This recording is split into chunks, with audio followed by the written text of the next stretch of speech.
കട്ടപ്പനയിൽ നിക്ഷേപ തുക തിരിച്ചു കിട്ടാത്തതിനെ തുടർന്ന് ആത്മഹത്യ ചെയ്ത സാബുവിന്റെ വീട്ടിൽ മന്ത്രി റോഷി അഗസ്റ്റിൻ സന്ദർശനം നടത്തി. കുടുംബത്തിന് നീതി ലഭിക്കുമെന്നും കൃത്യമായ അന്വേഷണം നടക്കുന്നുണ്ടെന്നും മന്ത്രി പറഞ്ഞു. അതേസമയം വീട് സന്ദർശിക്കാനെത്തിയ മന്ത്രിയെ കട്ടപ്പന ടൗണിൽ യൂത്ത് കോൺഗ്രസ് പ്രവർത്തകർ കരിങ്കൊടി കാണിച്ചു. സാബുവിന്റെ ഫോണിൽ ഭീഷണിപ്പെടുത്തി എന്ന് പറയുന്നവരെ തള്ളിപ്പറയുകയോ കുറ്റപ്പെടുത്തുകയോ ചെയ്യാതെയാണ് മന്ത്രി സംസാരിച്ചത്. എല്ലാം സംബന്ധിച്ച് വിശദമായ അന്വേഷണം നടക്കുന്നുണ്ടെന്നും ഫോൺ സന്ദേശം ഉൾപ്പെടെ അന്വേഷണ പരിധിയിൽ വരുന്നതാണെന്നും മന്ത്രി പറഞ്ഞു.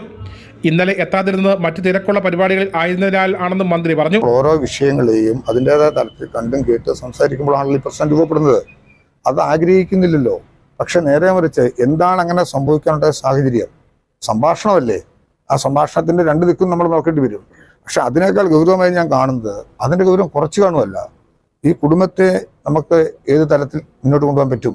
അതാണല്ലോ നേരത്തെ പ്രധാനപ്പെട്ട ഒരു വിഷയം. ഏറ്റവും ബുദ്ധിമുട്ടുണ്ടാക്കിയതും ആത്മഹത്യയിലേക്ക് നയിച്ചതും ആ ഫോൺ സംഭാഷണമാണ് എന്നുള്ളതാണ്. അതെ, അപ്പൊ അത് കുടുംബം പറഞ്ഞിരിക്കുന്ന അടിസ്ഥാനത്തിലുള്ള അന്വേഷണം തീർച്ചയായിട്ടും നടക്കും. അത് ഞാൻ പറഞ്ഞത് സംഭാഷണത്തെ സംബന്ധിച്ചുള്ള കാര്യങ്ങൾ പുറത്തു വന്നു കഴിഞ്ഞു. ഒന്ന്, അതിന്റെ അന്വേഷണമായിട്ട് പരിധി തന്നെ ഉണ്ട്, കുടുംബം ആവശ്യപ്പെടുന്ന പ്രകാരമുണ്ട്. അതോടൊപ്പം തന്നെ അതേസമയം വീട് സന്ദർശിക്കാനെത്തിയ മന്ത്രിയെ കട്ടപ്പന ടൗണിൽ വെച്ച് യൂത്ത് കോൺഗ്രസ് പ്രവർത്തകർ കരിങ്കൊടി കാണിച്ചു.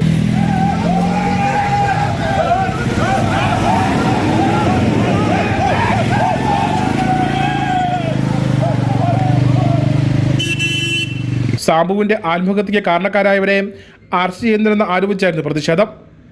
Idukki vision news, Kattappana.